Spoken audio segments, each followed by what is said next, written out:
सतना से आज हम आपको ऐसी खबर बताने जा रहे हैं जिसे आज से 2.5 साल पहले सुनकर हर आंखें नम हुई थी।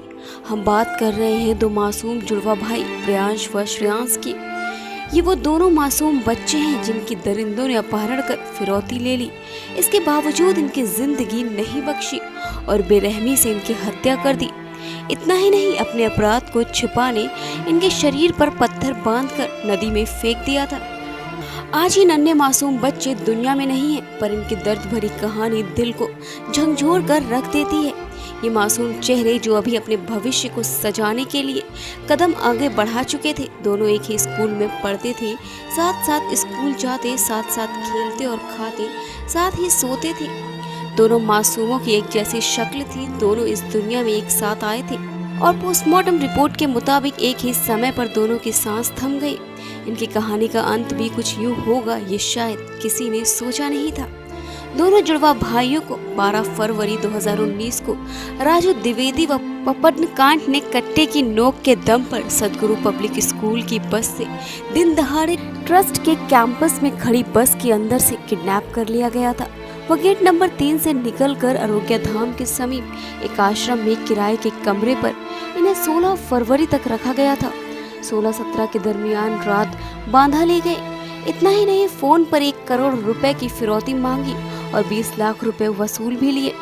वारदात की सच्चाई से पर्दा न उठ जाए, इस डर से अपहरण के 11 दिन बाद मासूमों को मौत के घाट उतार दिया और यमुना नदी की औगासी घाट में जंजीर व पत्थर से बांधकर फेंक दिया, जहां से आरोपियों की निशानदेही पर डेड बॉडी को बरामद किया गया था।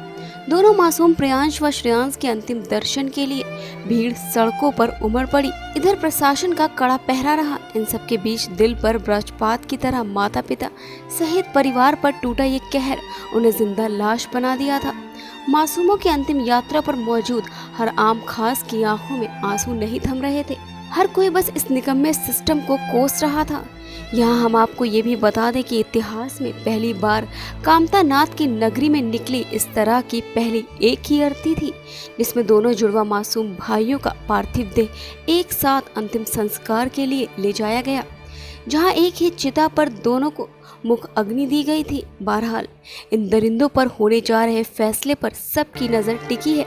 हर इंसान इन्हें कड़ी से कड़ी सजा पाता हुआ सुनना चाहता है। अब देखने वाली बात ये होगी कि अदालत इनके उन गुनाहों को जो दिल को झंझोर देने वाले थे उस पर क्या सजा सुनाती है। बहरहाल इन सब के बीच ब्रजेश रावत जी ने बात जरूर जाहिर की है कि हमें न्याय व्यवस्था पर पूरा यकीन है और इसी यकीन के चलते 2.5 साल से जीता चला आया हूँ। मैं सिर्फ यही चाहता हूँ कि ऐसा फैसला हो जो इस जमाने के लिए नज़ीर बन जाए और दोबारा इस तरह की कृत्य कोई करने की भी ना सोच सके। दरिंदों में केवल रामकेश यादव और पिंका यादव दो ही एक ऐसे अपराधी थे जिनका मेरा संबंध रहा, जो मेरे तेल का व्यापार करते थे, मेरे बच्चों को ट्यूशन पढ़ाता था रामकेश। मेरा विश्वास करना, उसका सहयोग करना, यही मेरे लिए घटक है और मानवीय आधार पर मैं उसका सहयोग करता रहा। मानवता एक ऐसी चीज है कि मनुष्य के काम आना चाहिए, ऐसे सिद्धांत में जी रहा था।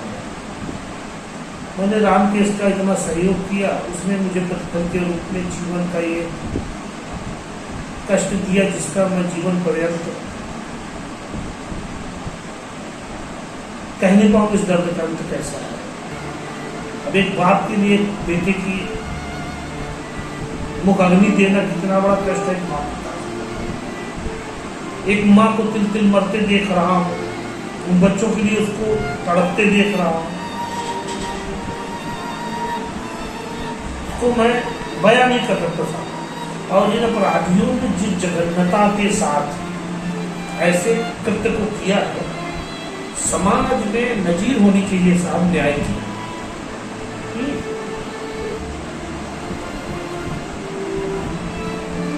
ऐसे अपराधियों को समाज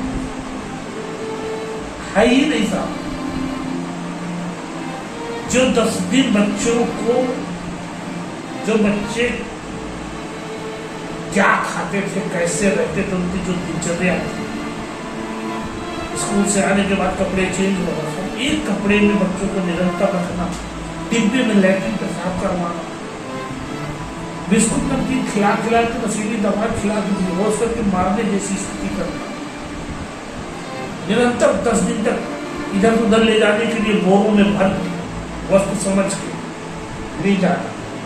दया नाम की चीज नहीं साहब, अब इसको कुतम क्या बोले साहब, मान पिशाच, जो पिशाच लोग होते हैं, जो मनुष्य का मांस खाते हैं, उसके ऊपर की कोई संज्ञा दी जाए लोगों को तो कब वो बहुत बच्चे जो कोई विरोध नहीं कर सकते, जिससे डांट दीजिए तो इनके घर पेशाब कर दे बच्चे। ऐसे बच्चों के साथ ऐसी निर्ममता से पेश आए अपराधी। जिस स्थिति में मैंने अपने बच्चों को देखा, ईश्वर की व्यवस्था है कि मैं हूं, बाप के लिए तो मर जाना चाहिए था। जैसे बच्चों की स्थिति देखा मेरे घर में, केवल साहब पैसे, केवल साहब ऐसा कृत्य कि समाज में ऐसा दहशत है। यदि ये उनकी तरफ से पूरे मासूम ऐसे थे कि कहीं से हम पकड़े न जाए।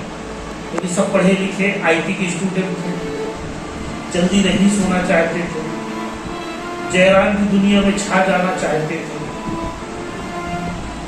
उनकी जो सोच थी, उनका जो, मैं क्या बोलूं साहब, उनका जो बैकअप था वो कांतानाथ जी मेरे ईश्वर जानते हैं। मैंने तो अपने बच्चों को खोया, मैं तो न्यायिक व्यवस्था में लगा हूँ और अंतिम स्थिति तक लगा रहूंगा, क्योंकि मुझे अपने तत्व का निर्वहन करना करता रहूंगा।